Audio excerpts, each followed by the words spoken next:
o qədər tərbiyəsizdir ki, özündən yaşca böyük. Yəni, mən ondan gör neçə yaş böyüyəm? Ən azı 15 yaş. Yaşlı müsəlmana təhqiramiz sözlər və o qədər sən həddini aşmısan ki, deyirsən ki, bu dəlidir, məcnundur. Utanmırsan? Mənim tanıdığım bütün elm əhli, elm tələbələri Əlixan Musayevi nəinki elmlə məşğul olan bir adam kimi, onu ümumiyyətlə normal bir insan kimi tanımırlar. Onu anormal adam bilirlər.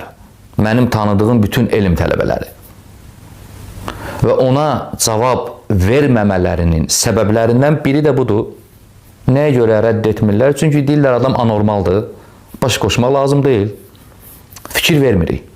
Səbəblərindən biri də budur. İkinci məsələ. Əlixan Musayev mənə tərbiyəsiz və əxlaqsız deyir və mən deyirəm ki, tərbiyəsiz, əxlaqsız mənə deyənin özüdür. Kim mənə tərbiyəsiz, əxlaqsız deyirsə, tərbiyəsiz, əxlaqsız onun özüdür.